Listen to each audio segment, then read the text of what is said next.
வணக்கம். பயணியர் school of nursing Ramanathapuram. இங்கு நான் செவிலியர் பயிற்சி ஆசிரியராக பணிபுரிந்து வருகிறேன். நான் பிஎஸ்சி நர்சிங் என்கிற 4 வருட பட்டப்படிப்பு முடித்து தற்போது பயணியர் ஸ்கூல் ஆஃப் நர்சிங்கின் ஆசிரியராக பணிபுரிந்து வருகிறேன். ஒரு நர்சிங் என்ன அப்படின்னா ஒரு நோபல் ப்ரொஃபஷன். வளர்ந்து வரும் தொழில்நுட்பங்களில் இதுவும் ஒன்றாக திகழ்கிறது. இதில் 4 கேட்டகரைஸ் இருக்குது. ஒன்று first ANM, second one GNM, third one BSc and fourth one MSc and PhD இருக்குது. ஏஎன்எம்ங்கிறது ஆக்சிலரி நர்ஸ் மிட்வைஃபரி அண்ட் ஜிஎன்எம்ங்கிறது general nurse midwifery and third one BSc nursing, bachelor science in nursing and MSc, master science in nursing and PhD. இதில் ANM எடுத்துக்கிட்டோம் அப்படின்னா அவங்க register நர்ஸாக வருவாங்க. But அவங்க register ஆன ஒரு அங்கீகரிக்கப்பட்ட நிறுவனத்துக்கு கீழே அவங்க படித்தா மட்டுமே ஒரு நல்ல ஒரு உதவியாளராக வர முடியும். அவங்க உதவியாளராக மட்டும்தான் இருக்க முடியும் இந்த 1 இயர் கோர்ஸான ஏஎன்எம். தென் ஜிஎன்எம்ங்கிறவங்க ஜென்ரல் நர்ஸ் மிட்வைஃப். இவங்க ஒரு register nurse and register midwifery, அதாவது ஆர்என்ஆர்எம் கீழே வருவாங்க.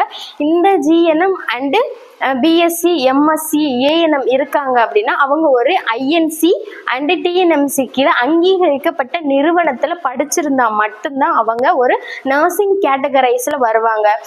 அதர்வைஸ் இந்த ராம்நாட்டில் நிறைய ஒரு நிறுவனங்கள் செயல்பட்டு கொண்டு தான் வருது.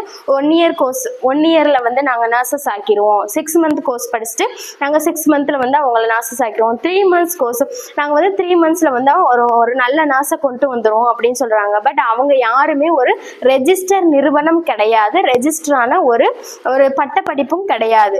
இப்போ பட்டப்படிப்பு படிக்கிறோம் அப்படின்னா ஒரு ஜிஎன்எம் பிஎஸ்சி மட்டும்தான் பட்டப்படிப்புல வருமே தவிர ஏஎன்எம்ங்கிறவங்க உதவியாளராக மட்டும்தான் இருக்க முடியும். அவங்க 1 இயர் கோர்ஸ், அதுவுமே ஒரு அங்கீகரிக்கப்பட்ட ஐஎன்சி அண்டு டிஎன்எம்சி கீழே அங்கீகரிக்கப்பட்ட ஒரு நிறுவனத்தில் படிச்சிருந்தா மட்டும்தான் அவங்க அதுக்கு கீழே வருவாங்க. ஒரு வெளிநாட்டுக்கு போகலாம், ஒரு உள்நாட்டில் இருக்கும் அப்படின்னா ஒரு எக்ஸாம் எழுதுறோம் அப்படின்னா ஃபர்ஸ்ட் ப்ரிஃபரன்ஸ் யாருக்கு கொடுப்பாங்க அப்படின்னா பிஎஸ்சி அண்ட் ஜிஎன்எம் ரெஜிஸ்டர் ஒரு அங்கீகரிக்கப்பட்ட நிறுவனத்தில் படிச்சிருந்து ரெஜிஸ்டர் ஆனால் மட்டும்தான் அவங்களுக்கு ஒரு ஃபர்ஸ்ட் ப்ரிஃபரன்ஸ் கிடைக்குமே தவிர ஒரு ரெஜிஸ்டர் ஆகாத ஒரு அங்கீகரிக்கப்படாத நிறுவனங்களில் படித்து நாங்களும் நர்ஸ் அப்படின்னு சொன்னால் அவங்க ரெஜிஸ்டர் நர்ஸுக்கு கீழே வரமாட்டாங்க.